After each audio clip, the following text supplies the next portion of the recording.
तरुणांनो, Bharat Ratna doctor Babasaheb Ambedkar यांची जयंती वाजत गाजत जल्लाघोष अवश्य साजरी करा. पण प्रथम मी महाकारुणिक बौद्ध विहारात स्वच्छ मनाने धम्मसेवा व सेवा प्रदान करीत आहे का, ही जोपासना करून बोधिसत्व डॉक्टर बाबासाहेब आंबेडकर यांना डोक्यावर नाही तर डोक्यात घ्या, असे आवाहन पूज्य भदंत डॉक्टर धम्मरक्षित यांनी साकोलीत केले. येथे शनिवार 12 एप्रिल ला तालुका स्मारक भूमीत तथागत गौतम बुद्ध व डॉक्टर बाबासाहेब आंबेडकर यांच्या पुतळ्यांचा शानदार अनावर सोहळा पार पडला. शहरात या अनावरण सोहळ्याला उद्घाटक पूज्य भदंत डॉक्टर धम्मरक्षित, प्रमुख उपस्थिती पूज्य भदंत महेंद्र रतन व बौद्ध संघ नागपूर स्मारक समिती अध्यक्ष दीपक साखरे, सभापती शीतल राऊत, इतर मान्यवरांच्या उपस्थितीत संपन्न झाला. त्यानंतर त्यांनी मेहनत घेतली, त्यांनी आर्थिक मदत केली, वेळ दिला, त्यांचा सत्कार करण्यात आला. तालुका स्मारक समितीचे अध्यक्ष दीपक Sakhare, Amol Tembhurne, Nalanda Tembhurne, advocate Smita Meshram, DG Rangari, Ashok Rangari, Haribhau शहारे, doctor Shankar Bagale, Ghanshyam Raut, PS Bodele व इतर 47 लोकांचा सत्कार करण्यात आला. सर्व तालुका स्मारक समितीच्या पदाधिकाऱ्यांनी खूप मेहनत करून कार्यक्रम यशस्वी केला.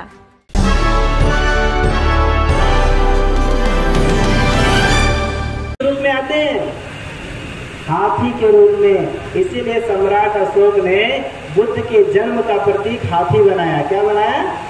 क्योंकि स्वप्न में हाथी के रूप में गर्भ की तरफ प्रवेश करते हैं और ऐसा जैसे स्वप्न देखती है महामाया, उनकी आंखें खुल जाती हैं.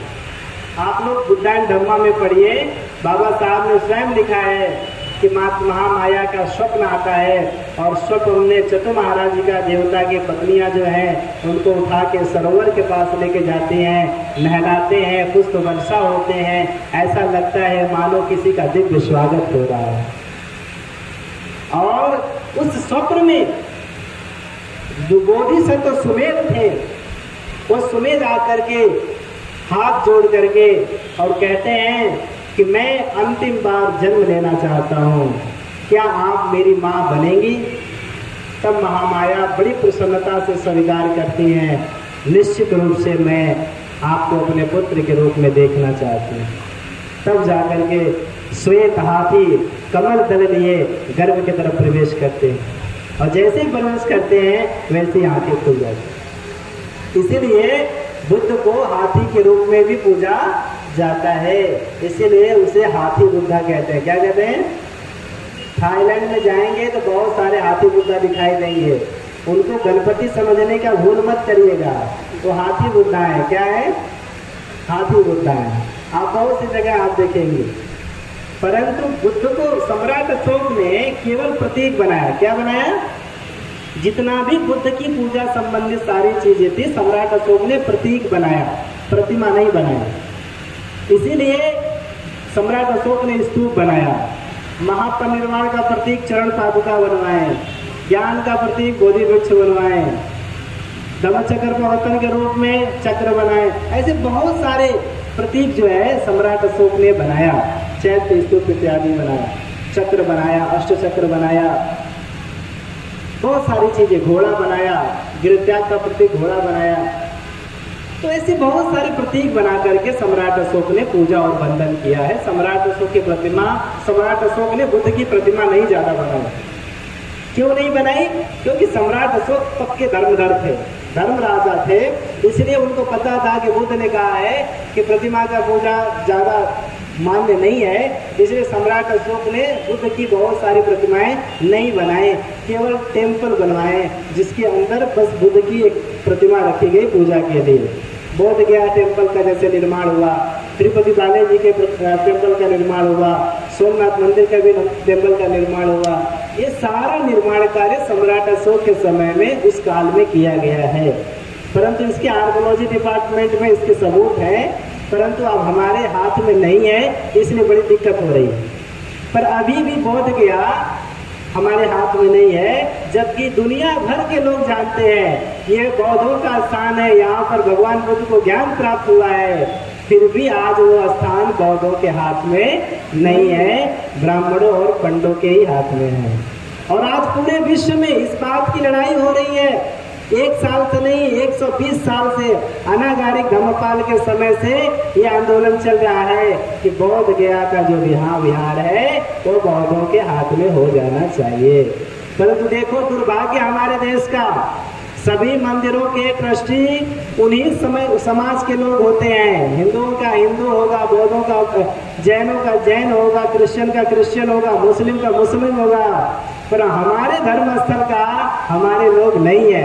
ये बहुत दुर्भाग्य है भारत का। मैं तो सभी समाज के लोगों से अपील करता हूँ, तुम सब लोगों को मिल करके बोध गया को आजादी दिलानी चाहिए। ये बात न्याय की बात है, संविधान में न्याय की बात की जाती है और समाचार न्याय हमारा अधिकार है। और यदि सभी मंदिरों में सभी लोगों के समाज मिलकर उसका प्रतिनिधित्व करते हैं तो बोध गया के महाविहार का भी प्रतिनिधित्व हमारे समाज के लोगों को करना चाहिए, हमारी नैतिक जिम्मेदारी है। और मैं ये नहीं कहता हूँ सिर्फ बौद्धों की जिम्मेदारी है, अभी तो मैं कहता हूँ हिंदू धर्म के लोगों को, मुस्लिम धर्म के लोगों को, सिख धर्म के लोगों को, यदि वो भारत का संविधान मानते हैं तो उन्हें भी न्याय के हक में आके ये बात कहना चाहिए कि बौद्धों का महाविहार बौद्धों को दे दो। ये न्याय की बात है। और भारत में जो न्याय की बात होती है वो समाज के समानता के आधार पे होती है। भारत के संविधान की जो 4 चीजें हैं, समता, समानता, बंधुत्व और न्याय, इसके आधार पर संविधान चलता है। और हमारे समाज में कुछ लोगों की वजह से भारत के संविधान का जो मूल आधार है ये खंडित हो रहा है। और जब तक हम लोग जागरूक होकर के संविधान के इस 4 पिलर का ध्यान नहीं देंगे तो संविधान बहुत जल्दी खत्म हो जाएगा। और यदि संविधान खत्म हो गया तो यहाँ जो आराम से आप लोग बैठे हैं ये बैठना भी बंद हो जाएगा। फिर जो बहुसंख्यक है वो अल्पसंख्यकों को दबा देगा और उसे नष्ट कर देगा, उसकी संस्कृति नष्ट कर देगा, उसका स्वाभिमान नष्ट कर देगा। इसीलिए कहता हूँ आपके अंदर जरा सा भी स्वाभिमान है, आत्मसम्मान है तो अपने हक और अधिकार के लिए आवाज उठानी चाहिए, ये हमारा अधिकार है। और यदि आप लोग सच में बुद्धिस्ट हो और बाबा साहब के किए गए एहसानों को समझते हो तो न्याय की बात बोलने के लिए कभी पीछे हटना नहीं चाहिए। हम उस कौम के लोग हैं कि किसी और के ऊपर भी अन्याय हो तो भी बात दबाते नहीं है, उठाते हैं। अब तो हमारे ऊपर बनाई है तो हम क्यों शांत रहेंगे, अब भी हमें बात उठानी चाहिए। और भारत के संविधान के प्रति जो न्याय की व्यवस्था है उस न्याय की व्यवस्था के अनुसार हमें बोध गया को अपने हाथ में लेना चाहिए।